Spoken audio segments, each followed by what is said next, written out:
Bon dimanche à tous. Merci d'être présents ce matin malgré le fait qu'il fait beau dehors. Vous avez pris du temps pour le Seigneur, puis je sais qu'il est reconnaissant de ça. Amen.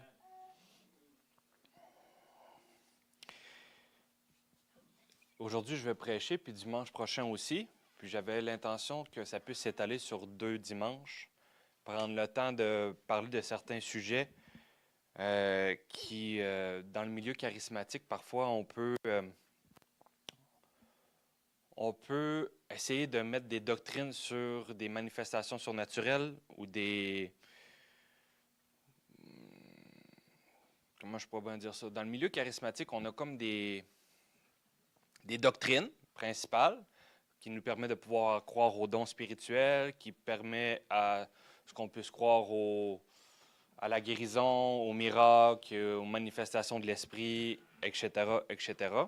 Sauf que j'ai remarqué que même si on croit en tout ça, parfois, pas juste ici, dans l'Église en général, il y a des croyances doctrinales qui sont instaurées dans le côté charismatique qui ne sont pas nécessairement bibliques. Donc, parfois, on peut facilement dire, mettons, telle dénomination ne croit pas à ceci, ne croit pas à cela. Correct, fine. Mais nous, en tant que chrétiens qui croyons dans le domaine charismatique, je crois que c'est important qu'on puisse avoir les idées claires là-dessus et avoir la saine doctrine au niveau de ces sujets-là. Amen. Je pense que tout le monde ici croit au surnaturel. Sinon, ça serait un petit peu étrange. On a un Dieu qui est vivant, un Dieu qui guérit, un Dieu qui restaure, un Dieu qui délivre. On voit le Dieu dans la Bible qui peut se manifester à travers les dons spirituels. Ça fait partie de la marche chrétienne, ça fait partie de la Bible. Si on enlève les miracles dans la Bible, il ne restera plus grand-chose dans le Nouveau Testament, ni dans l'Ancien. Amen. On a un Dieu surnaturel, c'est censé faire partie de notre marche chrétienne. Donc aujourd'hui, je vais vous parler un petit peu en même temps de mon périple, parce que je suis quelqu'un qui a été directement intéressé au surnaturel dès que j'ai accepté le Seigneur, puis je voulais avoir des résultats. Donc, quand j'ai voulu avoir des résultats, j'ai commencé à chercher dans la parole de Dieu. J'ai lu tous les livres chrétiens pas possibles. Puis, j'étais plus mélangé qu'autre chose.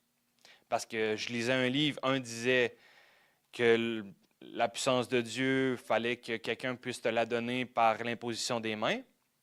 Puis, il y en avait d'autres qui disaient que tu l'avais déjà. Puis là, il y en a un qui disait que tu avais un don. Tu avais un livre qui disait que tu en avais 9. Puis là, il y en a... Donc là, finalement, j'étais mêlé comme un jeu de cartes. Je ne savais plus où me mettre la tête. Puis je me disais, si je ne connais pas la doctrine, comment est-ce que je vais pouvoir baser ma foi? Comment est-ce que ma foi va pouvoir porter du fruit si je ne connais pas la vérité? Je dois connaître la vérité, m'y appuyer, y croire, puis l'exercer. Amen. Puis le problème majeur, c'était justement le fait d'être mêlé. Puis j'ai envie de créer un éclaircissement vis-à-vis de ces sujets-là. Parce que même si aujourd'hui, on croit aux dons spirituels, puis on croit au domaine du surnaturel, ça ne veut pas nécessairement dire qu'on croit tous à la vérité de la parole de Dieu. Amen. Les expériences qu'on vit ne doivent jamais dépasser la parole. Ça veut dire que tu peux vivre une expérience surnaturelle, ce qui est super bien, c'est ce que Dieu veut, mais on doit toujours regarder à la lumière de la parole de Dieu. Ça veut dire que jamais, jamais, jamais, jamais tu dois construire une doctrine sur ce que tu as vécu. C'est toujours la parole de Dieu en premier, puis c'est elle qui est immuable, qui ne changera jamais. Amen. Donc, moi, durant un certain temps, je me suis mis à chercher, puis par la grâce de Dieu, la Bible dit que celui qui cherche trouve, puis que l'Esprit de Dieu est là pour nous conduire dans toute la vérité. Donc, quelqu'un qui a vraiment un cœur disposé à vouloir chercher, ne pas avoir nécessairement raison, mais juste d'avoir un cœur ouvert et de se dire, Seigneur, je veux manifester plus de toi. Je veux voir les gens guéris, je veux voir les gens délivrés, je veux marcher davantage dans tes dons spirituels, je veux voir davantage les prières exaucées, je veux voir ta main, Seigneur. Puis quand tu es dans une disposition comme ça, c'est là que le Seigneur peut agir. Amen. Puis je crois personnellement qu'à travers toutes ces recherches-là, ça va pouvoir vous aider peut-être à vous éclaircir. Puis ça ne veut pas nécessairement dire que vous allez croire à ce que je vais vous expliquer dans les 2 prochains dimanches, mais avec tous les versets qu'on va donner, parce que je vais prendre le temps de prêcher, vraiment, je veux qu'on... Écoutez, je pense, d'après moi, je dois avoir juste aujourd'hui, je dois avoir pas loin d'une 20aine de versets, si ce n'est pas plus. Donc, on va prendre le temps. Amen. Puis, le but, c'est vraiment de vous aider, Parce qu'on peut croire aux charismatiques, mais l'objectif, c'est que toi puisses manifester davantage de Jésus-Christ. Amen. Puis c'est pas pour savoir qui fait quoi ou qui est meilleur que qui. On n'est pas là pour ça aujourd'hui, mais c'est vraiment pour vous amener la vérité. Pour commencer, il y a une chose que j'ai remarquée.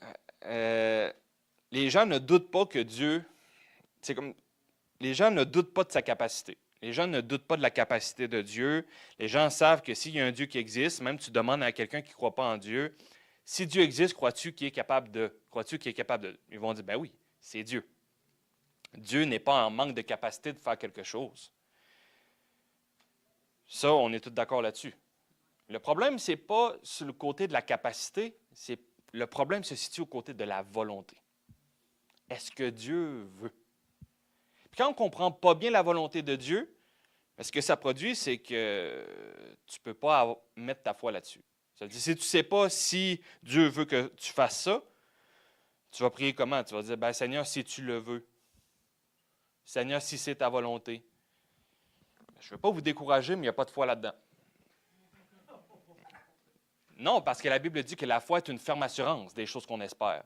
Donc, si tu n'as pas l'assurance, tu es en doute de savoir si c'est vraiment Dieu qui désire ou qu'il veut guérir cette personne-là ou il veut. On remet en doute sa volonté, tu annules ta foi. C'est direct. Donc, le problème, c'est les gens, les chrétiens en général, vont commencer à douter de la volonté de Dieu sur des circonstances, sur des échecs qu'ils ont eus, au lieu de regarder la parole de Dieu et de se dire, notre Dieu ne change pas. Même si ce qui est écrit ici, je ne le vois pas se réaliser, ça ne veut pas dire que ce n'est pas vrai et que sa volonté a changé. Amen. Notre rôle, nous, c'est d'accomplir cette parole et cette vérité dans nos vies puis dans la vie de nos prochains. Donc, pour ça, il faut d'abord y croire. Puis si notre Dieu est changeant, on ne saura pas quel pied danser, puis on ne sera pas capable d'appuyer notre foi. Vous me suivez? Puis sans la foi, la Bible dit qu'il est impossible d'être agréable à Dieu. Sans la foi, tu ne verras aucun miracle, tu ne verras rien se réaliser, tes prières ne se réaliseront pas, tu ne verras aucune guérison, aucune manifestation surnaturelle, parce que la foi est le moteur de tout. Souvent, on essaie de se concentrer sur l'aspect de la puissance, l'aspect de l'onction, l'aspect des dons. Mais tout découle d'abord de la foi. Si tu veux prophétiser, il va falloir que tu aies la foi que Dieu va parler à travers toi. Si tu veux voir un malade guéri, il va falloir que tu fasses un pas de foi, aller imposer ta main pour la personne pour qu'elle puisse être guérie. Amen.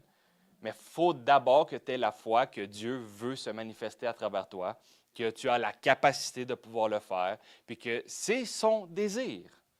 Mais si tu n'es pas dans cette option-là, ta foi va commencer à être tremblante, puis tu vas être dans le doute. Puis le doute, c'est juste de ne pas savoir. C'est comme moi, mais peut-être que. Puis j'étais, durant une bonne période de ma vie, au niveau du surnaturel, dans cette situation-là.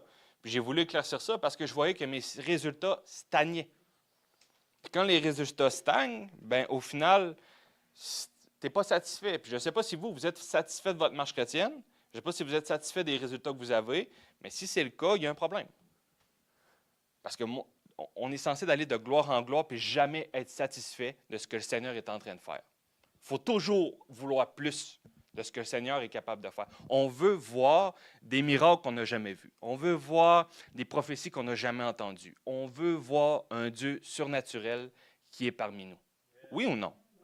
Mais pour être comme ça, il faut être insatisfait. Il faut comprendre que Dieu veut bien plus que vous se manifester, guérir, délivrer. Mais dans le processus, on va comprendre au fur et à mesure du temps qu'on est impliqué dans ça. Amen? OK. On va développer ensemble tout doucement. Malachie, ma soeur, il y a des versets que je vais passer vite, puis il y en a d'autres que on va prendre le temps de lire. Malachie 3,6. Car je suis l'Éternel, je ne change pas. Donc déjà là, vous savez que si Dieu, il ne changera pas demain matin. Là. Il ne va pas commencer à changer d'idée. Il n'est pas, notre Dieu, ce n'est pas un Dieu bipolaire. Il sait ce qu'il veut. Puis certains les gens disent, ben, il me semble que c'est orgueilleux de dire que tu connais la volonté de Dieu. Non, c'est sa volonté que tu la connaisses. Parce que si tu ne connais pas la volonté de Dieu, mon ami, tu n'iras pas loin dans ta marche chrétienne. Là. C'est sa volonté que tu puisses connaître qui il est, qu'est-ce qu'il pense. Oui, mais les pensées de Dieu ne sont pas nos pensées. Puis, non, la Bible dit, dans la Nouvelle Alliance, que lorsque tu as reçu Christ, que nous avons reçu la pensée de Christ. Christ, l'Esprit de Dieu, vit en nous. Puis tu peux penser comme lui, agir comme lui, parler comme lui. Parce que la Bible dit qu'on est censé être ses imitateurs. Pour être ses imitateurs, ben, tu n'auras pas le choix de penser comme lui à un moment donné. Puis pour pouvoir penser comme lui, il faut que tu penses comme la parole. Parce que la parole est faite chair. Amen? Donc cette parole, quand que tu as renouvelé tes pensées, selon sa parole, ben, c'est là que tu es capable de discerner ce qui est bon, agréable et parfait. Puis ce qui n'est pas bon, agréable et parfait n'est pas sa volonté. Donc, je pense sincèrement que juste déjà de comprendre de base que notre Dieu ne change pas, que notre Dieu ne varie pas, comme la Bible dit dans Jacques 1, verset 17, « Tout don parfait et toute grâce excellente descendent d'en haut, du Père des Lumières, chez lequel il n'y a ni changement, ni ombre de variation. » Notre Dieu ne change pas. Il a établi sa parole, il a son plan parfait, tu es dans son plan, il a écrit ses commandements, il a écrit sa volonté, ça ne changera pas jusqu'à son retour. Amen. Même la Bible dit, dans Psaume 119, verset 89, « À toujours, ô Éternel, ta parole subsiste dans les cieux. » Sa parole demeure éternellement dans les cieux. Donc, jamais Dieu va faire quelque chose contraire à sa parole.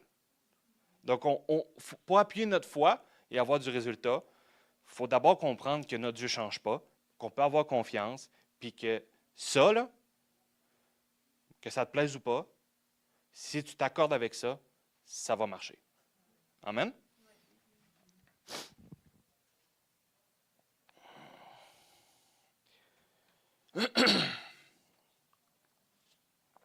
OK. Puis, c'est ça que je disais, il y en a qui, il y en a qui peuvent penser que c'est orgueilleux de connaître la volonté de Dieu. Mais en fait, c'est vraiment un manque de compréhension. Dieu veut vraiment qu'on puisse connaître, qu'on puisse avoir la connaissance de ce qu'il veut, de ce qu'il désire. Si vous regardez dans la vie de Jésus, Jésus a dit lui-même, « Je ne suis pas venu ici pour faire ma volonté, mais il faut faire la volonté de mon Père. » Amen. Jésus lui-même l'a dit. Donc, ça veut dire que tout ce que Jésus faisait était la manifestation physique de la volonté de Dieu. La manière dont il marchait, la manière dont il parlait, la manière dont il agissait envers les gens lorsqu'il les guérissait, les délivrances, son ministère, tout ça était pour accomplir la volonté du Père. Amen. Donc, Jésus, là, il était la manifestation physique de la volonté de Dieu. Donc, si directement on rentre dans notre tête et on se dit, mais là, est-ce que c'est la volonté de Dieu? Est-ce que ça dans ma vie? Est-ce que... Regarde à Jésus. Est-ce que Jésus a déjà dit, non, toi, je n'ai pas envie de te guérir aujourd'hui? Est-ce que Jésus a déjà dit ça? Mais pourquoi qu'on invente ça dans l'Église? Ah, mais toi, tu as un péché dans ta vie, écoute, je suis désolé, ton péché est trop grand pour Dieu, il va falloir que tu te repentisses. Puis on a créé des doctrines, on a créé des... Tu sais, prenez pas ça personnel, là, on parle en général dans le milieu charismatique, c'est un mess. Il faut se dire la vérité, là. On peut croire au surnaturel, mais ça ne veut pas nécessairement dire qu'on y marche. Pourquoi? Parce que la Bible dit que la tradition des hommes annule la parole de Dieu.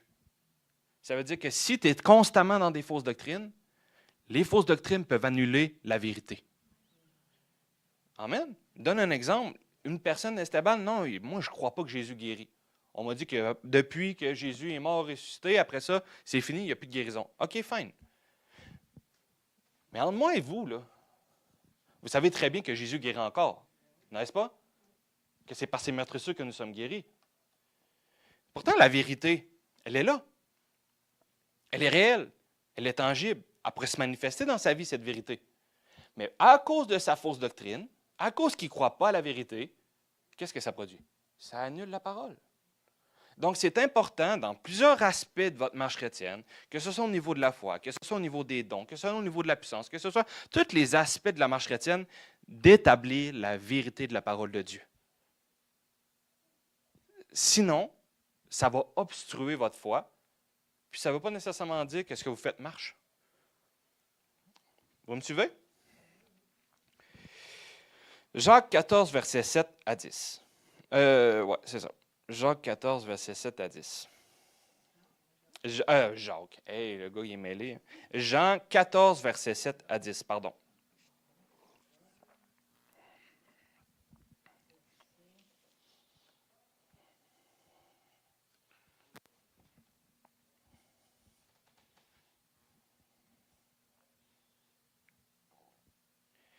Si vous me connaissiez, vous connaîtriez aussi mon Père. Et dès maintenant, vous le connaissez et vous l'avez vu. Philippe lui dit, Seigneur, montre-nous le Père et cela nous suffit. Jésus lui dit, il y a si longtemps que je suis avec vous et tu ne m'as pas connu, Philippe. Celui qui m'a vu a vu le Père. Comment dis-tu, montre-nous le Père? Ne crois-tu pas que je suis dans le Père et que le Père est en moi? Les paroles que je vous dis, je ne les dis pas de moi-même, et le Père qui demeure en moi, c'est lui qui fait les œuvres. Wow! Si vous avez une petite connaissance de la Trinité, le Père n'est pas le Fils n'est pas le Père, le Saint-Esprit n'est pas le Père, les trois sont des personnes distinctes, unies ensemble et font une seule personne. Amen? Donc en ce moment, il n'est pas en train de dire, Jésus n'est pas en train de dire ici, je suis le Père. Non, il dit, le Père et moi, on fait un. Ça veut dire la manière dont lui est en train d'agir, la manière dont lui est en train de se comporter, la manière dont lui est en train d'exercer son ministère, démontre que c'était la volonté du Père. Puis la Bible dit que c'est le Père qui le faisait même. Amen. Donc, pourquoi est-ce que je veux me tourner vers ce côté-là? C'est vraiment pour vous amener à prendre conscience puis établir que la manière dont Jésus exerçait son ministère démontre la volonté de Dieu. Si Jésus n'a pas fait quelque chose, je ne le ferai pas. Si Jésus a fait quelque chose, je vais l'exercer à le faire parce que la Bible dit qu'on doit être ses imitateurs. Et si on restera à la simplicité de comment Jésus a fait son ministère, de comment Jésus guérissait les malades, de comment Jésus se comportait avec les gens, on enlèverait bien la grande majorité des doctrines charismatiques que nous avons aujourd'hui. Puis surtout, les doctrines qui est pour nous réconforter à travers nos échecs. Ça, c'est quelque chose d'encore plus important. Parce qu'on veut, directement quand on a un échec, qu'est-ce qu'on va dire? On va remettre directement en doute la volonté de Dieu. On va dire, ben peut-être que, sans admettre que c'est peut-être toi l'incrédule. C'est plus facile de mettre la faute de quelqu'un sur quelqu'un d'autre que prendre ses responsabilités puis se dire, ben ça se peut que ça soit moi finalement. Excuse-moi Seigneur, j'ai accès à ta grâce, puis je vais me repentir, puis je vais faire mieux la prochaine fois. Merci Seigneur, parce que je ne suis pas sur un esprit de condamnation. C'est toi Seigneur qui va me révéler ta gloire pour que je puisse avancer et grandir et pouvoir faire expérimenter Jésus dans une autre dimension aux autres. C'est dans cette optique-là qu'on devrait être. Pas dans l'optique de toujours se cacher derrière une raison pour nos échecs parce que tu ne grandiras jamais. À un moment donné, tu vas stagner. À un moment donné, tu vas dire, ben, j'expérimente pas, puis les années vont passer, puis tu vas avoir l'impression que tes résultats stagnent. Tu vas avoir l'impression que tu vas pas. Tu veux plus. Mais tant aussi longtemps que tu ne prendras pas ta responsabilité et prendre conscience que c'est peut-être nous l'incrédule, c'est peut-être nous les incrédules, c'est peut-être pas la faute de Dieu, ben, c'est peut-être là finalement que tu vas avoir un changement. Pour moi, c'était ça. Personnellement, quand j'ai compris que si je devais prendre ma responsabilité, puis que je devrais vraiment m'appuyer sur la parole, arrêter de douter, j'allais voir sa main. Amen? Je sais que ça peut peut-être choquer. Peut-être que ce que je vous dis vous parle. Peut-être que ce que je vous dis ne vous parle pas. Est-ce que j'ai des échecs? Certainement. Mais mes échecs ne m'empêchent pas d'avancer. Puis je prends le blâme. Mais ça, le chrétien ne veut pas ça. Le chrétien ne veut pas prendre le blâme. Aucunement. Mais pour ton échec, est-ce que tu vas trouver une raison dans la parole de Dieu? Vas-tu trouver une raison dans la parole de Dieu pour ton échec? À part l'incrédulité, il y a quoi d'autre? Jésus l'a dit lui-même. Il y a deux choses. Jésus a dit, c'est par vos traditions que la parole de Dieu s'annule. Puis il y a la deuxième chose, dans Matthieu 17, qu'il dit lui-même que c'est à cause de votre incrédulité. Rien d'autre. Donc, les fausses doctrines nous amènent à annuler la parole de Dieu et l'incrédulité nous amène à ne pas recevoir de Dieu. Amen? Jésus nous a établis dans une œuvre parfaite, dans une œuvre déjà accomplie, dans une œuvre complète, puis on se doit d'apprendre à y marcher. Jésus n'a pas besoin de faire rien de plus. C'est nous qui devons expérimenter ce que lui a déjà établi. Puis ça, nécessairement, on a besoin de notre foi. La foi, c'est le pont entre le monde surnaturel et le monde physique. C'est ce qui permet de pouvoir expérimenter ce que Jésus a établi, ce que Jésus a mis, ce que Jésus a fait dans le royaume céleste pour qu'on puisse l'expérimenter aujourd'hui dans le monde physique. Amen. Est-ce qu'il y en a ici qui croient que c'est par ces meurtrissures que nous sommes guéris? Est-ce qu'il y en a ici qui le croient?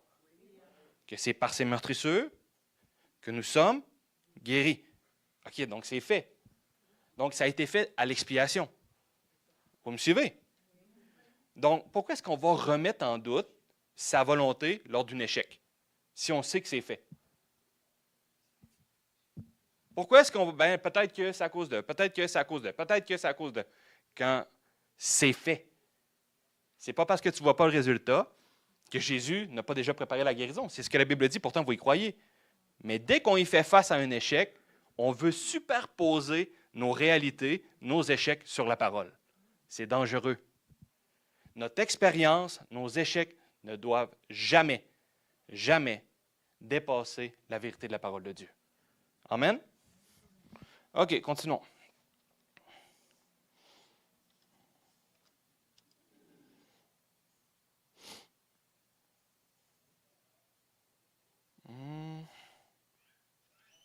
Jean 6, versets 37 à 39.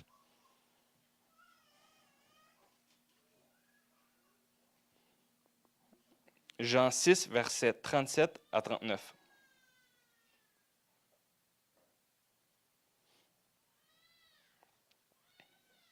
Tous ceux que le Père me donne viendront à moi, et je ne mettrai pas dehors celui qui vient à moi.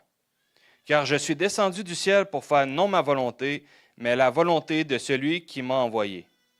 Or, la volonté de celui qui m'a envoyé, c'est que je ne perds rien de tout ce qu'il m'a donné, mais que je ressuscite au dernier jour. Amen. Donc, il est venu pour faire quoi? La volonté du Père. La Bible dit, Jésus l'a dit lui-même, qu'il est venu donner la vie et la vie en abondance. Amen. Donc, notre Jésus, dans tout ce qu'il est venu accomplir, même la Bible dit dans Acte 10, Pierre parle que Jésus est venu loin du Saint-Esprit pour venir délivrer les captifs. Puis même Jésus lui-même, quand il est allé à la synagogue, qu'est-ce qu'il a dit? Il est venu déclarer son ministère, qu'il est venu réparer les cœurs brisés, qu'il est venu pour libérer les captifs, qu'il est venu pour guérir les malades, donner la vue aux aveugles. Donc, on voit que c'était son mandat, c'était ce qu'il devait faire, c'était la volonté du Père. Et ce qui est encore merveilleux, c'est que cette volonté et ces désirs sont donnés à nous maintenant. Donc, nous voyons que les désirs du Père et les désirs du Fils sont les mêmes. Ils font un. Donc, tout ce que Jésus a fait sont la volonté du Père. Je ne remettrai pas en doute ce que Jésus a fait à travers mes échecs. Ce que Jésus a fait, il n'a jamais laissé un malade guérir. Il n'a jamais dit, ben non, moi, je n'ai pas envie de te guérir aujourd'hui. Je n'ai jamais vu ça dans la parole. Donc, je ne pourrai pas me mettre en doute de savoir, lorsque je vais arriver devant un malade, est-ce que c'est la volonté de Dieu qui le guérisse? Si tu ne comprends déjà pas la volonté de Dieu, tu ne seras pas dans la foi. Ah, Seigneur, c'est ta volonté. Il n'y a pas de foi là-dedans. Je suis désolé. Je suis désolé. Quand tu comprends directement la volonté de Dieu, tu peux appuyer ta foi sur une ferme assurance. C'est sa volonté. Jésus l'a fait. Et en faisant cela, il y a bien plus de chances que ta foi fonctionne qu'être dans un doute de savoir s'il veut vraiment le faire. Amen? Donc, pour moi, le point central pour expérimenter davantage de Jésus, c'est certainement de s'établir et comprendre la volonté de Dieu, y demeurer, puis rester stable, peu importe les circonstances qui nous arrivent, les échecs qui nous arrivent, les déceptions qui nous arrivent, la parole demeure, Jésus demeure, notre Dieu ne change pas, il n'a pas d'ombre de variation, sa volonté ne change pas, et Jésus est la volonté du Père, et il nous l'a transmise. Amen. Éphésiens 5, versets 1 à 3.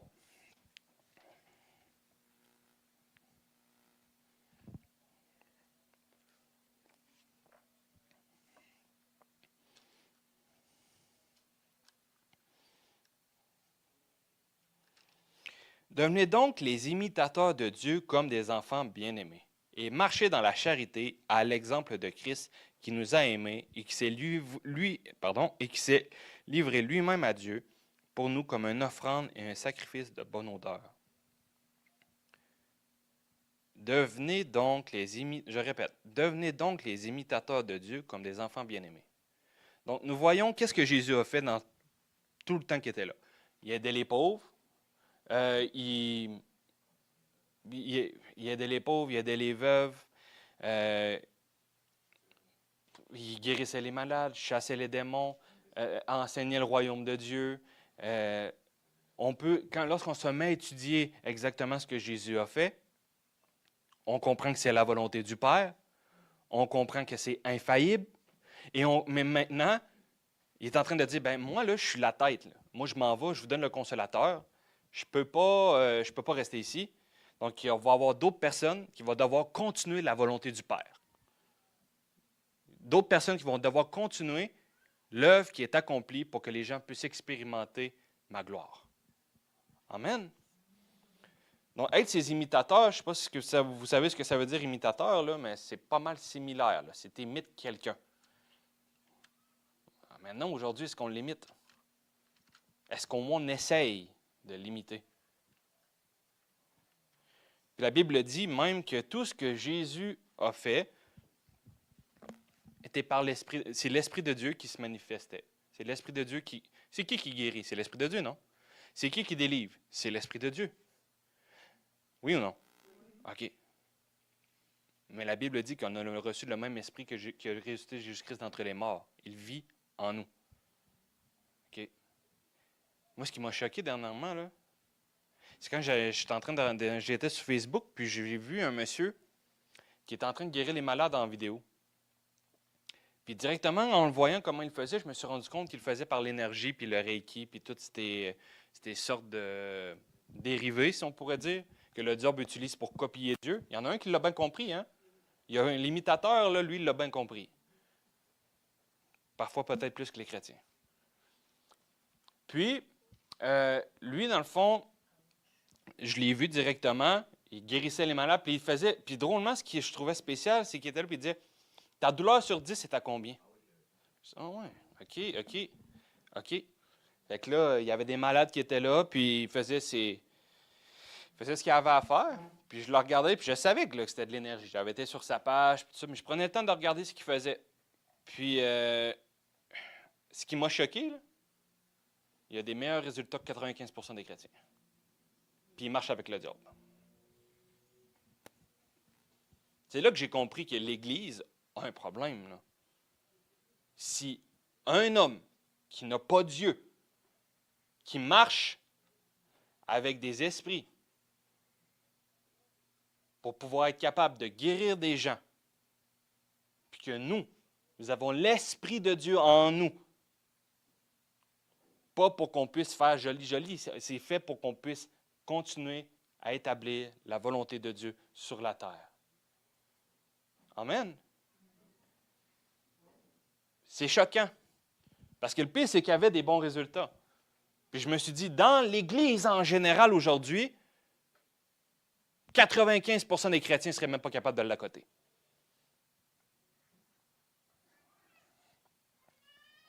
Ça veut dire, vous savez, un des grands problèmes là, que j'ai remarqué, l'Église, les dirigeants, les leaders, les gens influents que nous rencontrons aujourd'hui dans la francophonie, que ce soit même dans le côté anglophone, ont une pensée qui vient, qui est vous faire croire qu'il vous manque toujours quelque chose. Tu as besoin de plus d'onction, tu as besoin de plus de puissance, tu as besoin que je te transmette un don, tu as besoin de venir à moi que je t'impose les mains, au lieu de faire comprendre aux gens qu'est-ce qu'ils ont déjà reçu. Quand tu es constamment dans un état où tu crois qu'il te manque quelque chose, tu vas te sentir inapte devant une situation. Ah, je suis devant le malade. Non, mais moi, je n'ai pas le don de guérison. Ah, mais je suis devant le malade. Moi, je n'ai pas reçu l'onction. Ou puis on commence à se créer, quand tu es constamment dans un état de croire qu'il te manque quelque chose, tu vas être dans un état de faiblesse constante. Constante. Puis tu ne pourras jamais être dans une ferme assurance. Mais quand tu comprends réellement qu'est-ce que tu as reçu, que tu comprends réellement qu'est-ce que Christ a accompli à la croix, qu'est-ce qu'il t'a donné, puis qu'il te manque simplement à y croire et marcher en tant qu'enfant de Dieu, avec tous les outils que Dieu t'a donnés, il y a bien plus de chances que tu portes du fruit que de courir après un homme pour qu'il puisse te transmettre quelque chose que tu as déjà. Si tu as des 10 000 dans ton compte et tu ne le sais pas, vas-tu l'utiliser? Tu peux être tu crèves la faim, là. Tu t'en vas, toi, là, tu as de la misère, tu n'es pas capable de finir ton fin de mois, tu as reçu un chèque de 10 000 puis tu ne le sais pas. Tu vas vivre encore comme un mendiant, quand pourtant ton compte est plein. C'est comme ça que les chrétiens agissent, malheureusement. Puis les pasteurs, les leaders font cela. Et vous savez quel sentiment ça apporte? À lui, celui-là. Puis là, on commence à créer une hiérarchie dans l'Église. On commence à créer lui, il a tant de dons. Lui, il a une grâce particulière. Lui, c'est le bishop. Mais vous riez, mais ça claque l'Église. Hein? Ce n'est pas seulement en Afrique, ce n'est pas seulement aux États-Unis. Je pense que vous-même, dans le milieu francophone, on est tous sur Internet. Je pense que la plupart d'entre vous écoutent peut-être des vidéos sur YouTube, des prédications sur YouTube. Puis si vous avez l'habitude d'écouter des prédicateurs qui sont dans le milieu charismatique, vous allez vous rendre compte qu'il y a toutes sortes de doctrines, là. Ce soir, c'est la soirée de la double portion. Vous me suivez? Puis des noms, là, des noms. Mais moi, j'aimerais savoir qu'est-ce que la Bible dit. Parce que ça veut dire que si je peux recevoir une double portion, ça veut dire qu'il me manque quelque chose. Fait qu'il me manque quelque chose, parce que là, je vois que je suis stagné dans mes résultats, puis il y a quelqu'un qui est en train de m'annoncer que j'ai besoin d'une double portion. OK, ça veut dire qu'il me manque quelque chose. Là, ça veut dire que je vais aller pousser pour y aller parce que j'ai des échecs. Puis ça veut dire que j'ai besoin d'aller chercher la double portion pour augmenter encore dans mes résultats. Ce n'est pas biblique. On va faire la transition aujourd'hui entre l'ancien et le nouveau. Amen. On va parler directement de l'onction et de la puissance, les deux distingués. Au fur et à mesure des dimanches, on va parler un peu de la puissance mécanique de Dieu, que Dieu n'a pas toujours besoin de pouvoir avoir son autorisation pour faire quelque chose, pour guérir un malade. Amen. La loi de la foi, tu peux l'opérer avec ce que Dieu a déjà accompli. Il n'y a pas besoin de rien faire, tu n'as pas besoin d'y parler, tu peux jouer avec la foi. Vous avez déjà vu Jonathan Bouchard, non, en train de guérir des malades dans des cerceaux? Oui ou non? Mais si vous regardez, là, par exemple, vous dites, mets-toi dans le cerceau, tu vas être guéri. Jésus, il n'attend pas là pour dire, je vais attendre qu'il rentre dans le cerceau pour envoyer ma guérison. Non, il opère dans la dimension de la foi, dans ce que Jésus a déjà accompli. Je peux te donner la portion de guérison en te regardant, ta portion de guérison en te touchant. Comme Jésus a fait, cracher, faire une boue puis te la mettre dans les yeux. Il n'y a pas de limite. Pourquoi? Parce que la foi, là, elle va avoir la limite sur laquelle tu lui donnes. Point barre. Ta foi, c'est comme un breaker. Il faut que tu montes de breaker. Il faut vraiment que tu montes la tension le plus possible. Tu connais la limite de ta foi dans une dimension. Pousse. Pousse. Pousse. Puis à un moment donné, ça va y aller encore plus. Ça va y aller encore plus. La foi, c'est comme un muscle. Mais si ta foi n'est pas établie sur la vérité, tôt ou tard, elle va stagner. Amen? Donc, on continue où est-ce que j'ai été avec tout ça, là? Donc, durant les 2 dimanches, c'est ça, on va parler de la puissance mécanique de Dieu, on va parler de la probablement, ça va peut-être plus le dimanche prochain, on va parler de la transmission des dons. Est-ce que ça, c'est biblique, la transmission des dons spirituels? On va parler parce qu'on voit ça partout, là, hein? C'est une mode, c'est un fléau. On parle de transmission de l'onction, la double portion, tous ces aspects-là, il faut en parler parce que ça fait partie des gens qui croient au surnaturel. C'est des doctrines qui sont établies. Puis je pense qu'il faut établir la vérité parce que je me rends compte qu'au final, l'Église est comme un peu paralysée. L'Église en général est comme un peu paralysée puis ne marche pas réellement dans le surnaturel, dans lequel Dieu nous appelle à marcher. Mais on croit à toutes sortes de choses. Donc, je pense que faire un nettoyage des fausses doctrines, faire un nettoyage de tout ça, ça va permettre à ce qu'on puisse d'abord élever la vérité, y croire, appuyer notre foi et porter du fruit. Mon but aujourd'hui ou dimanche prochain, ce n'est pas juste de détruire, mais de reconstruire. Amen. 1 Jean 2, versets 15 à 17.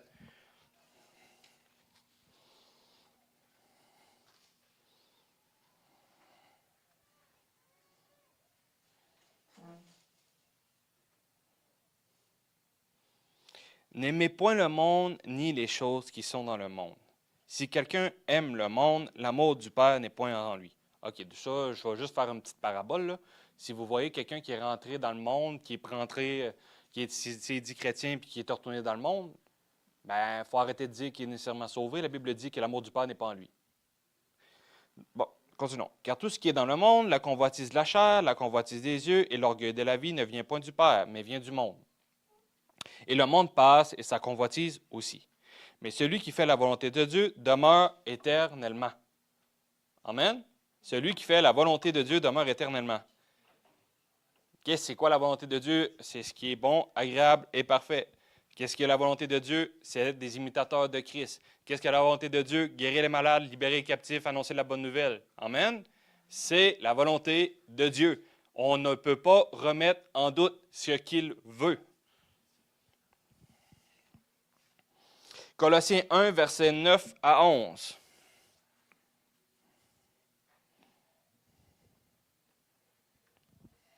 Je l'aime bien, ce verset-là. Colossiens 1, versets 9 à 11. OK, on y va. C'est pour cela que nous aussi, depuis le jour où nous avons été informés, nous ne cessons de prier Dieu pour vous et de demander que vous soyez remplis. Quelque chose de rempli, là, c'est quoi quelque chose de rempli? C'est quelque chose que tu ne peux plus remplir quelque chose à l'intérieur. Vous me suivez? OK. Que vous soyez remplis de la connaissance de sa volonté, en toute sagesse et intelligence, pas intellectuelle, spirituelle. Là, écoutez, là, il est en train de dire, je veux que vous soyez remplis à rebord, dans ton cœur, la parole là, de la vérité, de la volonté, des désirs de Dieu, il faut que tu t'en sois rempli. Voyez ce qu'il dit, pour marcher d'une manière digne du Seigneur et lui être entièrement agréable. Wow! Portant des fruits et toutes sortes de bonnes œuvres et croissant par la connaissance de Dieu. Mais qu'est-ce qu'il faut d'abord? Être rempli de la volonté de Dieu.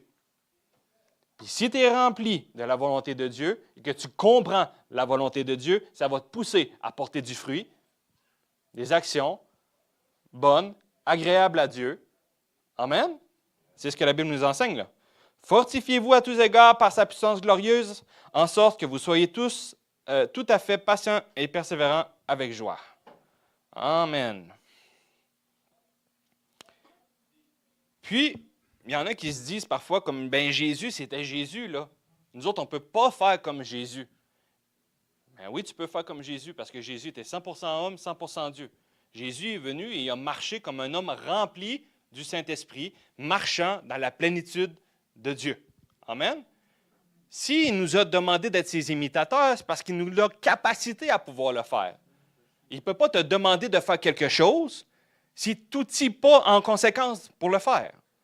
Notre Dieu serait bizarre d'aller te dire, va imposer les mains aux malades, va chasser les démons, va annoncer la bonne nouvelle, va, fais ceci, fais cela, mais tu t'équipes pas en conséquence.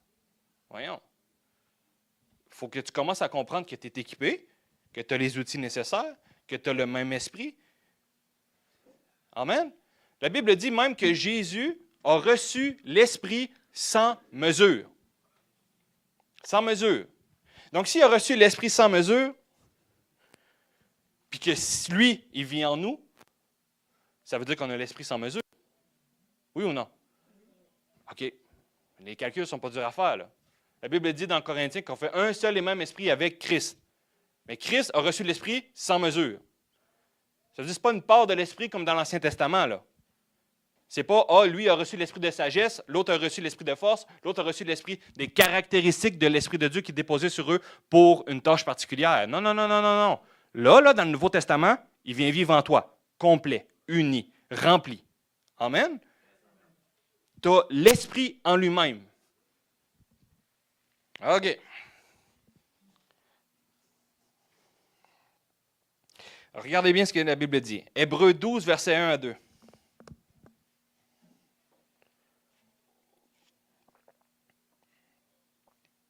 Nous donc aussi, puisque nous sommes environnés d'une si grande nuée de témoins, rejetons tout fardeau et le péché qui nous enveloppe si facilement et courons avec persévérance dans la carrière qui nous est ouverte.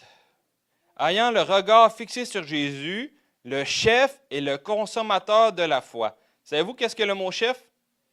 Ça signifie le pionnier, le leader, le premier de la lignée. Alors, regardez bien ce que la Bible dit.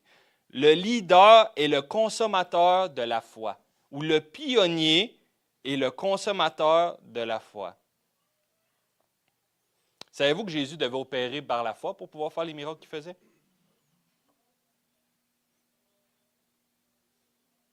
Parce qu'on n'a pas besoin de foi. Tu sais, je veux dire, en fait, là, chez Jésus aurait utilisé sa pleine divinité, là, il n'aurait pas eu besoin de foi. Puis son sacrifice n'aurait pas été bon. Il devait opérer dans la foi. Il n'avait pas le choix. Il ne voulait pas opérer dans le côté dans l'aspect divin de dire que je suis Dieu. Il devait opérer dans un homme rempli du Saint-Esprit. Donc, il avait besoin de la foi. Il avait besoin du Saint-Esprit. Il avait besoin des capacités de l'Esprit de Dieu. Mais si vous regardez, on est sur le même aspect. On est dans le même domaine. On est placé dans la même position que lui. Il est la tête, nous sommes son corps, et nous sommes là pour continuer à établir la volonté de Dieu dans notre vie. Donc, est-ce que ça allait éclairer un petit peu au niveau sur le fait de... On ne peut pas remettre la volonté de Dieu en doute si Jésus l'a fait ou si Jésus ne l'a pas fait. Amen. Ce que Jésus a fait est une œuvre accomplie.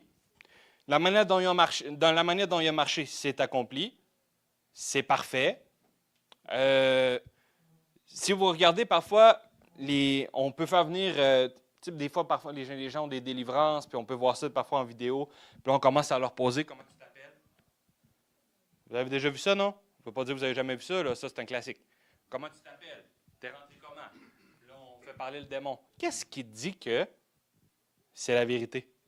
La Bible dit que c'est le père du mensonge. Mais toi, tu demandes à un démon pour savoir comment est-ce qu'il est rentré là. Puis là, on en fait un show, on en fait un spectacle. Parce que c'est beau. C'est comme surnaturel, sans prendre conscience que la personne doit être délivrée. C'est ça que Dieu veut. Il ne veut pas un spectacle. Il ne veut pas un show. Il veut quelqu'un libre. Il veut quelqu'un qui est totalement libre grâce à son sacrifice. Mais aujourd'hui, on en a fait un spectacle. Et on commence à les faire parler. T'es rentré comment? Puis c'est quoi? Puis là, puis on commence à... Là, tu discutes avec un démon. Bravo, champion.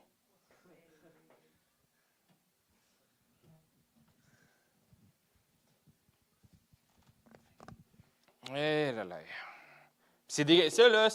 On a commencé, on a créé ça dans l'Église. Puis pour moi, c'est pas normal. Pour moi, ça, c'est pas normal. Amen? Donc, on va continuer parce que premièrement, je pense qu'il fallait établir la vérité de Dieu. Il fallait établir d'abord la volonté de Dieu. Il fallait d'abord prendre conscience que ce que Jésus a fait, il veut que vous le faites.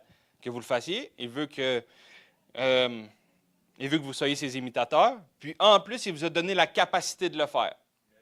Donc, si vous êtes dans un aspect où vous croyez qu'il vous manque quelque chose, je suis désolé, mais c'est un peu quasiment une offense envers Dieu, là. Allez courir après l'onction de quelqu'un. Allez courir après le don de quelqu'un pour que quelqu'un t'impose la main. Quand tu as l'Esprit de Dieu en toi. Ça se peut que l'Esprit de Dieu en toi, tu ne manifestes pas ou tu ne vis pas pleinement ce que Dieu a pourvu. Mais ça ne veut pas dire qu'il ne te l'a pas donné. Amen. C'est complètement deux choses distinctes. Le but est d'apprendre à marcher dans ce que Dieu nous a déjà donné. Être dans l'aspect de « il me manque, il me manque, il me manque, il me manque », tu vas être le premier à aller courir à toutes les fois le bishop de la place pour qu'il t'impose les mains, pour que tu reçoives quelque chose, pour que tu puisses être béni, pour que. Il y en a plein qui font ça. Il y en a plein qui font ça. Puis on en fait même une marque de commerce. Si tu veux être mêlé, là, lis les livres chrétiens charismatiques. Tu vas être mêlé, mon ami, là, tu ne croiras même pas ça. C'est incroyable comment il y a des fausses doctrines là-dedans. Parce qu'on essaie de mettre des points, des mots, on essaie de mettre le surnaturel de manière spectaculaire. Quand il n'y a absolument aucun appui biblique.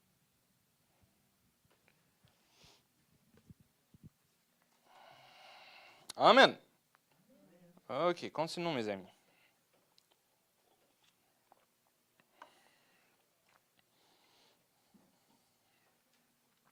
Savez-vous qu'est-ce que ça veut dire oindre? Il y en a ceux qui savent qu'est-ce que ça veut dire? Non? Consacrer, sanctifier, établir dans une position ou un acte rituel physique. Amen? Fait que souvent, on est là et on crie l'onction, l'onction, puis plus d'onction, Seigneur, puis l'onction, l'onction, le mot onction, sans se rendre compte que parfois nos terminologies dans l'Église ne sont pas bonnes. Il est en train de dire ici que l'onction, c'est une question de c'est sanctifier, consacrer, établir dans une position. Est-ce que ça a un rapport à une puissance quelconque? Est-ce que ça a un rapport à quelque chose de tangible, de surnaturel? OK. On va d'abord rentrer dans l'Ancien Testament parce que je me suis rendu compte que dans le milieu charismatique, on veut prendre des principes de l'Ancien pour les amener dans le Nouveau sans comprendre qu'on n'est pas dans la même position. Amen? C'est pourquoi on veut commencer à rentrer dans le manteau d'Élie, puis le manteau d'Élisée, puis le manteau de ci. Puis fils, écoutez. On n'est pas Élie, on n'est pas Élisée, on est même mieux capacité qu'eux. On a plus de capacité qu'eux. On va y aller ensemble. On va voir quelques exemples. Amen. 2 Samuel 2, verset 4. 2 Samuel 2, là je vais nommer beaucoup de versets back-à-back. 2 Samuel 2, verset 4. Les hommes de Juda vinrent et là éloignirent David pour roi sur la maison de Juda. Pourquoi qu'ils l'ont oint? Ah, OK. Ils l'ont consacré pourquoi? Pour être le roi. Oui ou non? Ah, OK. Exode 28, verset 41. Exode 28, verset 41. Tu en revêtiras Aaron ton frère et ses fils avec lui, tu les oindras, tu les consacreras, tu les sanctifieras et ils seront à mon service dans le sacerdoce. OK? Savez-vous c'est qui qu'on oignait dans l'Ancien Testament? Quelle position? Les prêtres, les prophètes, les rois. Donc, ça, là, la Bible dit c'est qui les sacrificateurs aujourd'hui? Ah, OK. Donc, on continue. Exode 29, verset 7. Tu prendras l'huile d'onction, tu en répandras sur sa tête et tu le oindras. Donc, à toutes les fois où on voit que quelqu'un était choisi pour une tâche particulière, on le oignait. Amen? On a même oint des objets. On a consacré des objets. On a consacré le temple. On consacrait pour une position, pour une tâche particulière. Amen? Donc, ça veut dire quoi, ça? Ça veut dire que quand on te oint, c'était pour te mettre dans une position à part pour une tâche spécifique. Amen. C'est par la suite que nous voyons dans la parole que, avec le prophète Samuel, lorsqu'il parlait avec le roi Saül, je t'ai consacré, par la suite, tu vas rencontrer une troupe de prophètes, puis l'Esprit de l'Éternel va venir sur toi, puis tu ne seras plus jamais le même homme. Oh, là, on voit la distinction. On voit qu'il a été oint, choisi, établi, et que par la suite, l'Esprit de Dieu venait sur lui pour la tâche qui lui avait été consacrée. Amen. OK. Je pense que c'est biblique, là, ce que je suis en train de vous dire. Là. OK. Exode 40, versets 9 à 11.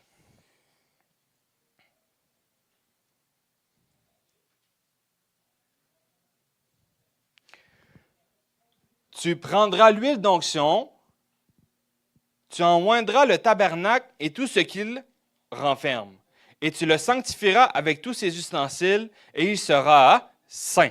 Tu oindras l'autel des holocaustes et tous ses ustensiles, et tu sanctifieras l'autel. Et l'autel sera très saint. Tu oindras la cuve avec sa base, et tu la sanctifieras. Donc, même avant d'utiliser quelque chose pour les rituels que Dieu voulait faire, il fallait oindre. Il fallait consacrer ces objets-là. Amen? OK.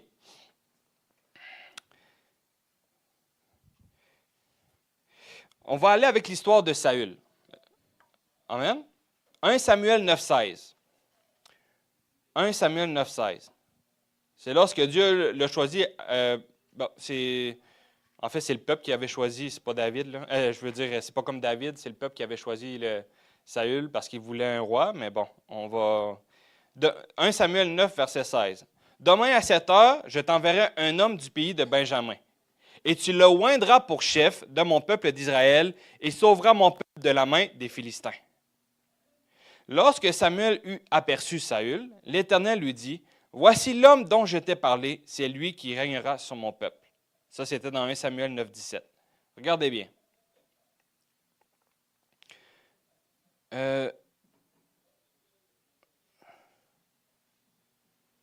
Pardon.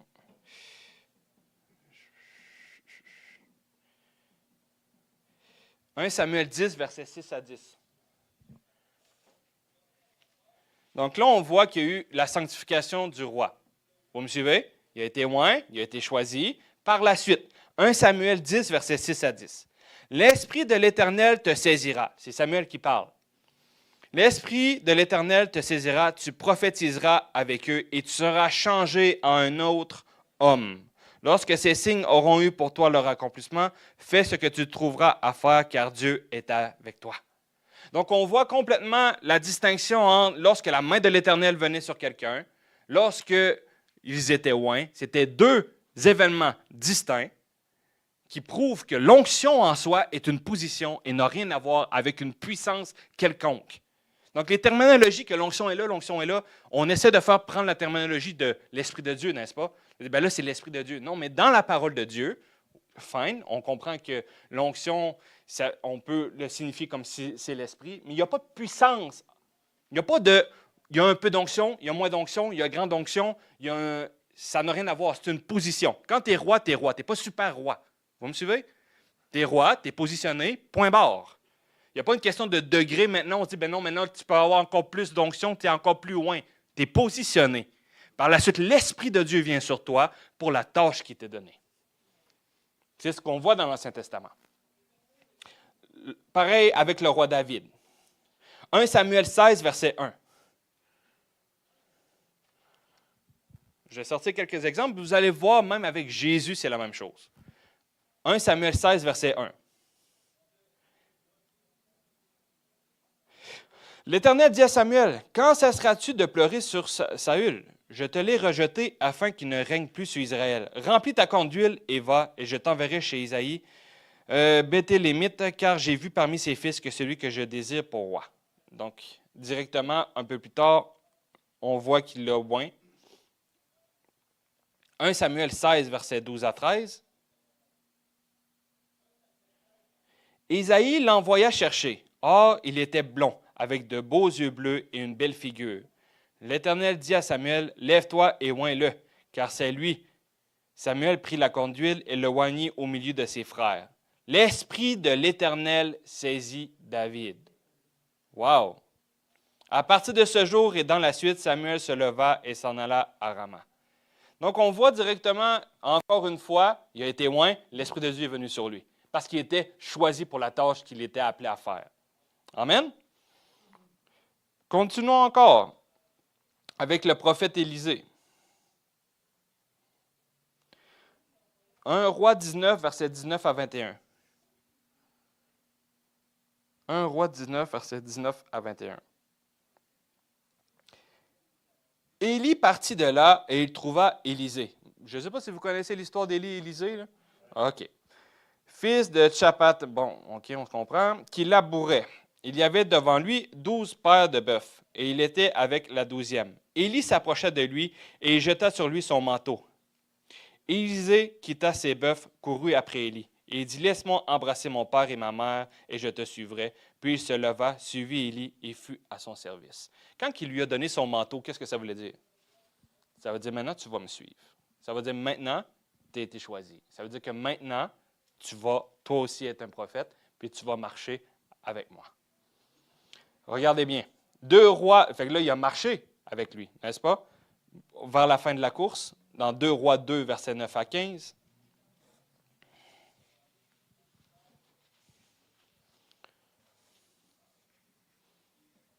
Élie avait bientôt terminé son ministère.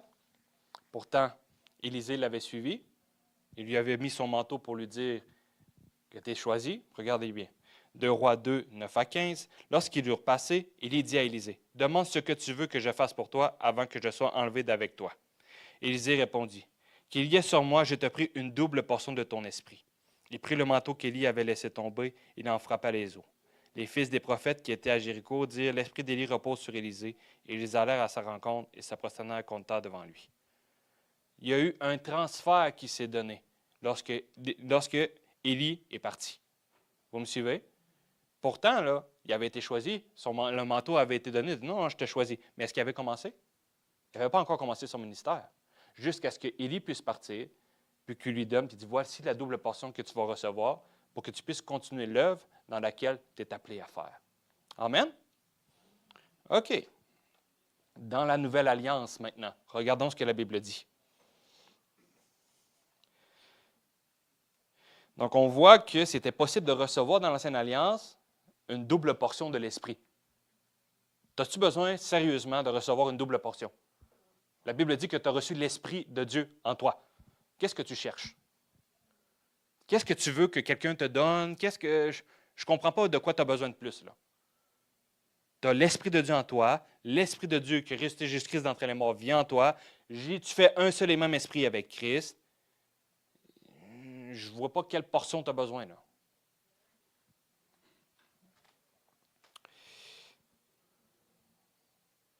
Regardez bien. Attendez un peu, je vais prendre le temps. On n'est pas pressé, là? À moins que vous êtes déjà tanné. OK.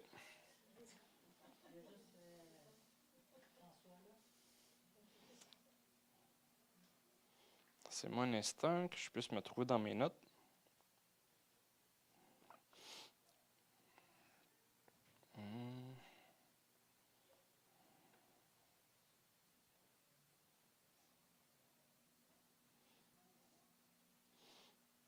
J'ai pas le verset en note, mais je me souviens très bien. Vous savez, quand Jésus avait commencé son ministère, non, je l'ai ici, Luc 4, verset 16 à 18. Luc 4, verset 16 à 18. Il se rendit à Nazareth, où il avait été élevé, et selon sa coutume, il entra dans la synagogue le jour du sabbat. Il se leva pour faire la lecture, et on lui remit le livre du prophète Ésaïe. Et ayant déroulé, il trouva l'endroit où il est écrit, « L'Esprit du Seigneur est sur moi. » OK, regardez bien. « L'Esprit du Seigneur est sur moi, parce qu'il m'a oint. » Wow, deux choses complètement distinctes, là. Il est oint, il a été choisi pour le mandat qu'il devait faire, et c'est pour cette raison que l'Esprit de Dieu reposait sur lui. Donc, est-ce que être oint a rapport avec la puissance de Dieu? Ça a rapport avec un positionnement consacré pour une tâche spécifique. Et c'est l'Esprit de Dieu qui nous donne la capacité de le faire. Il le fait dans l'Ancien Testament, il le fait avec Jésus et il le fait en notre tour aujourd'hui avec nous. Amen. Donc, il m'a envoyé pour... Donc, on voit ici, l'Esprit du Seigneur est sur moi parce qu'il... Je ne sais pas si vous êtes bon en français, moi je ne suis pas bon, mais ce n'est pas bien dur à comprendre, ce n'est pas la même chose, là. Parce qu'il m'a oint. Pourquoi l'Esprit de Dieu est sur moi? Pour annoncer une bonne nouvelle aux pauvres. Il m'a envoyé pour guérir ceux qui ont le cœur brisé, etc., etc., etc. Amen. Donc, l'Esprit de l'Éternel est sur lui parce qu'il a été choisi et mis à part pour accomplir une mission particulière. Maintenant, c'est la même chose pour nous aujourd'hui. Regardez bien. Jean 1, verset 12 à 13. Jean 1, verset 12 à 13.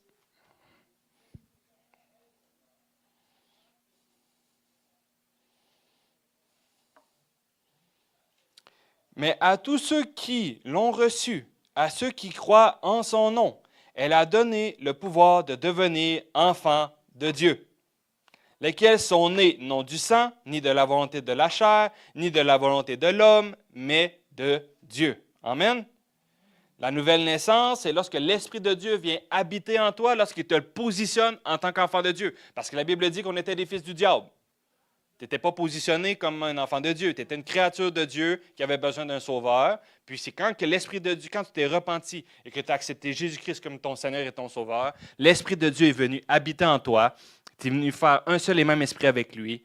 Puis il t'a positionné en tant qu'enfant de Dieu. La Bible dit qu'il nous a arrachés des ténèbres pour nous amener dans le royaume de la lumière. Le positionnement en tant qu'enfant de Dieu. Et vous savez qu'est-ce que Jésus disait à ses enfants? Allez. Annoncer la bonne nouvelle, allez chasser les démons, allez. Vous me suivez?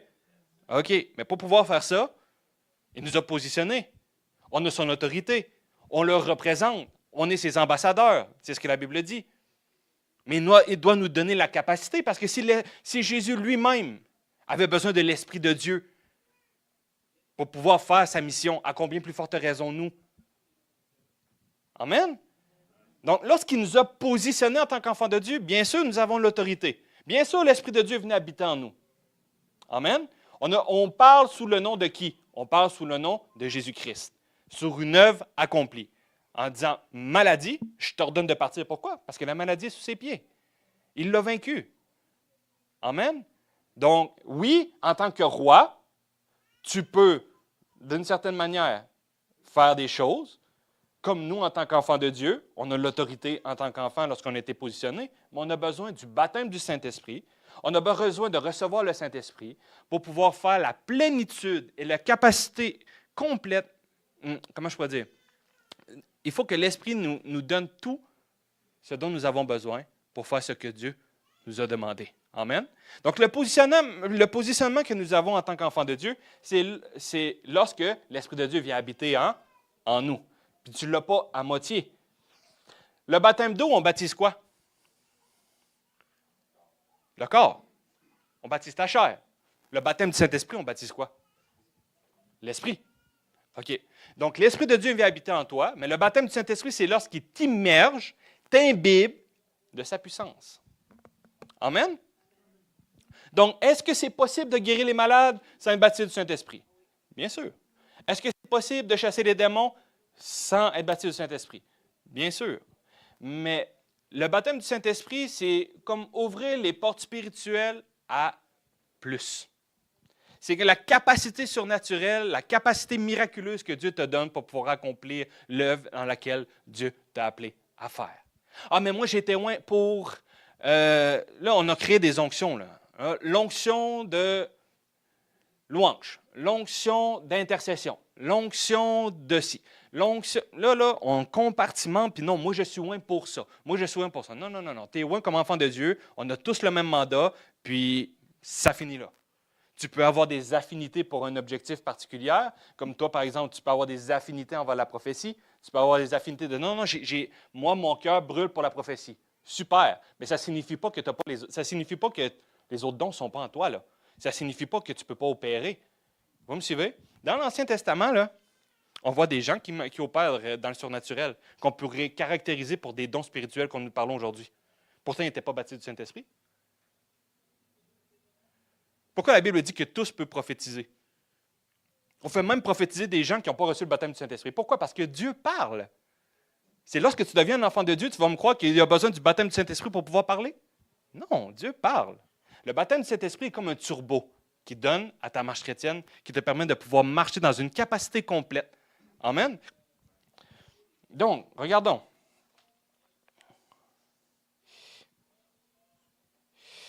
«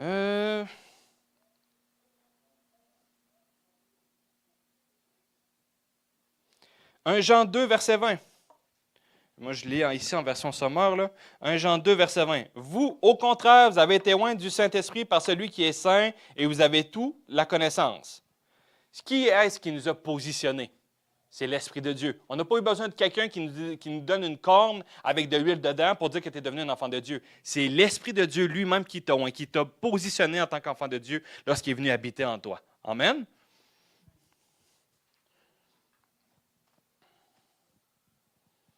OK.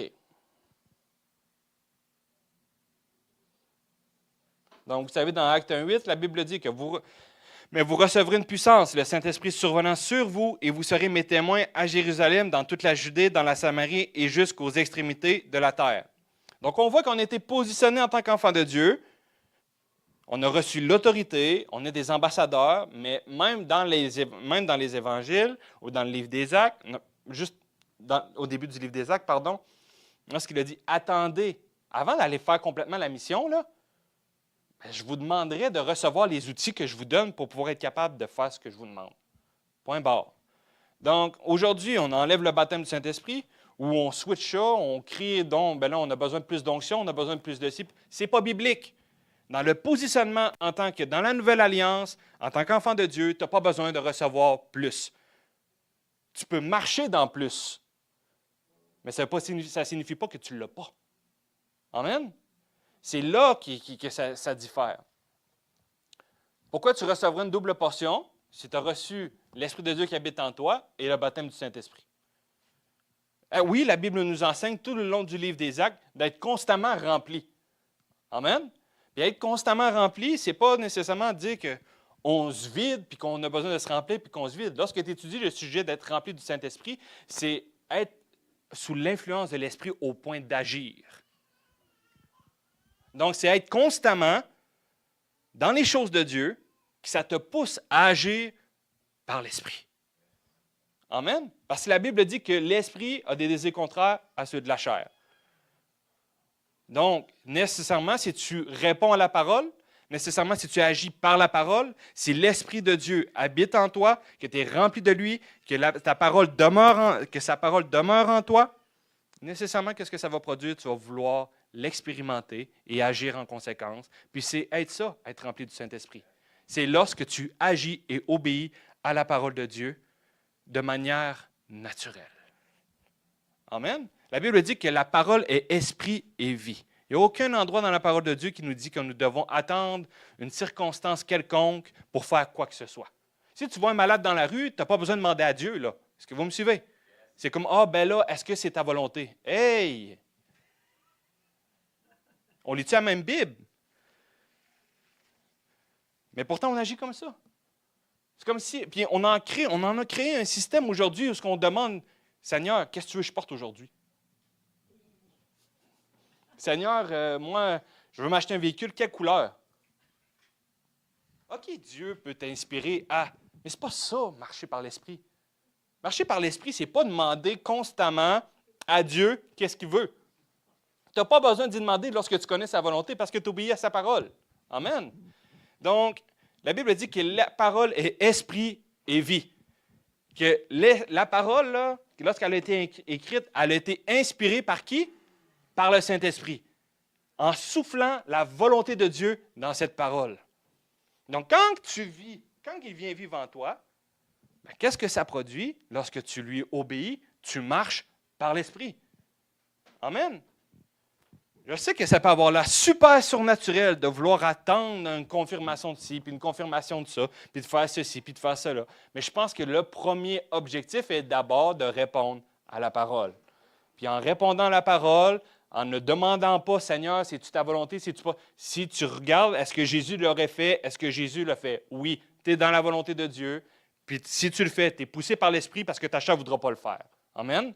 Donc tu sais sincèrement que si tu prends ton temps, tes deux jambes, tu vas parler à la personne, tu décides de prier pour elle, tu marches par l'Esprit en obéissant à sa parole. La Bible dit que ceux et celles qui sont enfants de Dieu marchent. La Bible dit que c'est lorsqu'on est des enfants, qu'un enfant de Dieu, les fils de Dieu doivent marcher. Excusez. La Bible. Attends, je pense que j'ai le verset ici. Là. Je ne vais pas aller trop vite. Je ne me souviens pas exactement dans Romains, mais ça voulait dire qu'on est des fils de Dieu, puis que c'est les fils de Dieu qui marchent par l'Esprit. Vous me suivez? Donc, si tu marches par la chair, c'est pas que tu n'es pas un fils de Dieu, mais marcher par l'Esprit, c'est obéir à sa parole, tout simplement. Essayons pas d'être surnaturels, essayons pas de vouloir essayer d'être mystique. C'est simple, marcher par l'Esprit, c'est quand tu n'obéis pas à ta chair, puis que tu obéis à la parole. Amen? OK. Est-ce que ça a éclairci certains points? Déjà, premièrement, j'ai voulu distinguer l'onction de la puissance. Parce que si tu crois déjà que tu peux recevoir une double portion, directement lorsque tu vas te positionner devant un malade, tu ne seras pas en assurance. Tu vas dire qu'il te manque quelque chose. Ça va instinctivement te passer dans la tête. Il manque quelque chose. Mais si tu bases ta foi sur ce que tu as déjà reçu, que tu bases ta foi sur la parole de Dieu, nécessairement, ça va porter du fruit. Amen. Donc, je crois personnellement que je crois que c'est important de pouvoir faire la distinction entre les deux. Puis, je crois que c'est important de recevoir le baptême du Saint-Esprit pour pouvoir avoir tout ce que Dieu a en réserve pour toi et apprendre à y marcher. Je pense que c'était clair pour ça. On a parlé de la volonté, on a parlé de l'onction et de la puissance. Dimanche prochain, je vais rentrer davantage sur la puissance mécanique de Dieu. Quand Dieu déclare quelque chose, il n'y a pas besoin de revenir sur sa parole. Amen. Ça veut dire que c'est comme une loi, c'est établi. Si tu voudrais arrêter la loi de la gravité aujourd'hui, tu ne seras pas capable, n'est-ce pas? Parce que ça a déjà été établi par Dieu. Mais quand Dieu décrète quelque chose, il ne revient pas sur sa parole. Puis quand c'est décrété, c'est là, constant et établi.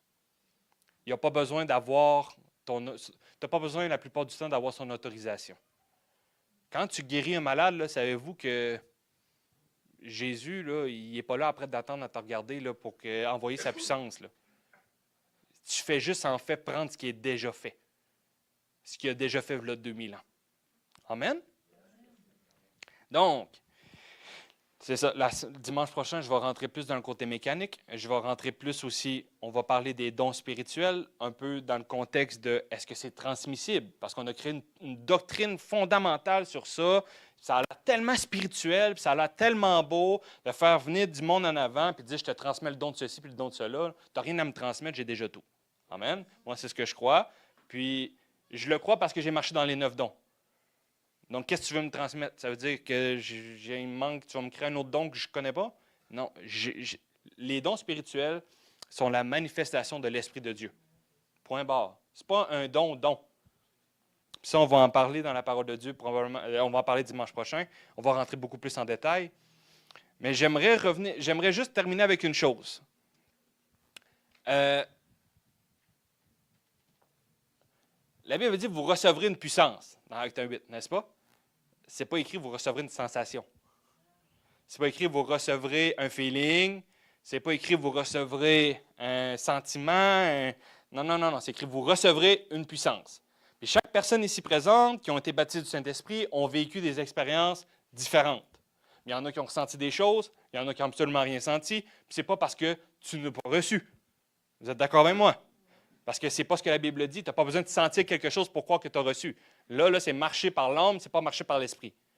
Donc, quand tu reçois, que tu crois que tu as reçu, tu as le signe initial qui, la plupart du temps, était le baptême, était le parler en langue et ou la prophétie. Quand tu avais ça, tu ne te poses plus la question après, c'est de savoir, ben là, je n'ai pas ressenti ou j'ai pas ou j'ai pas. Non, non, non, non, non, non, non. Ça n'a rien à voir, là. Regardons un peu avec l'histoire de Samson. Vous connaissez Samson? Samson, sa puissance était où? Dans ses cheveux. Samson, il déchirait un lion comme... la Bible dit que Samson prenait le lion, puis il le déchirait, puis il faisait...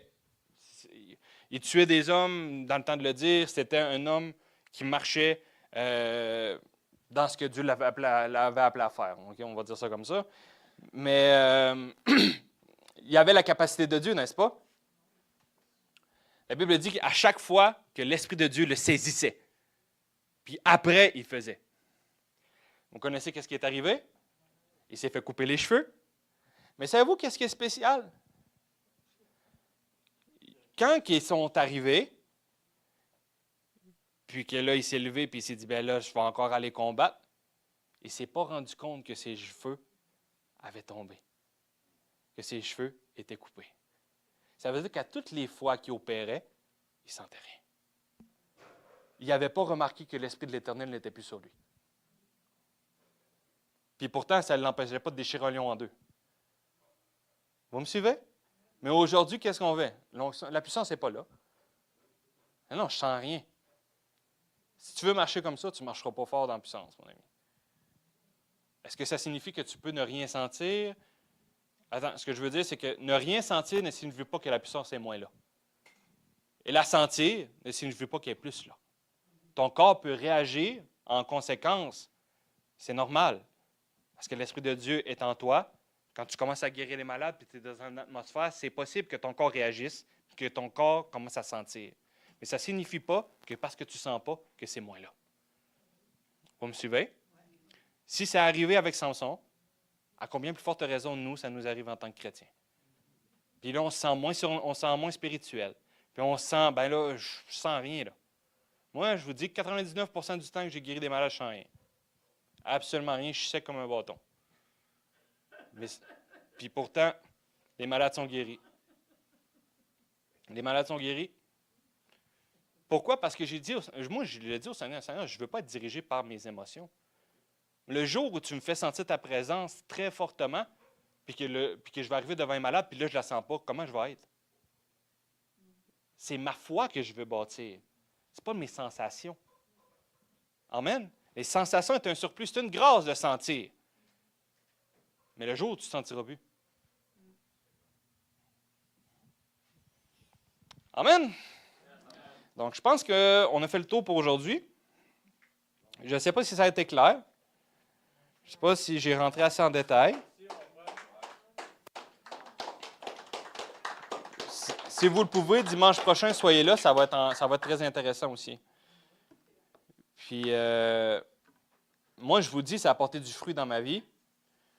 Puis, peut-être qu'on va à contre-courant. Peut-être que cette pensée-là, c'est à contre-courant du milieu charismatique. Parce que les transmissions des dons, transmission d'onction, la double portion, c'est enraciné dans la doctrine charismatique. Ça a enraciné dans les églises. Mais ça ne signifie pas que c'est vrai. Parce que quand tu ne comprends pas la transition du nouveau à l'ancien, mes amis, tu vas être mêlé. Donc, puis, qu'est-ce que ça produit? Je vous le dis, ça ne produit pas bien de fruits. Moi, ceux et celles là, qui ont eu des grands impacts dans le surnaturel, là, il y a un lien qui les rejoint. C'est qu'ils savaient qu'est-ce qu'il y avait. Smith Wigglesworth, John G. Lake, Alexander Dowie, F.F. Bosworth, tous ces gens-là qui ont marché dans les réveils de guérison, qui ont marché dans le surnaturel, ne cherchaient pas à recevoir quelque chose de plus. Ils comprenaient et mettaient leur foi sur ce que Dieu leur avait déjà donné. Amen? Mais par la suite, ça l'a dévié, bien sûr. Mais ça n'empêche pas qu'on doit demeurer dans la vérité et établir la vérité, puis pouvoir marcher dans la vérité. Soyez bénis.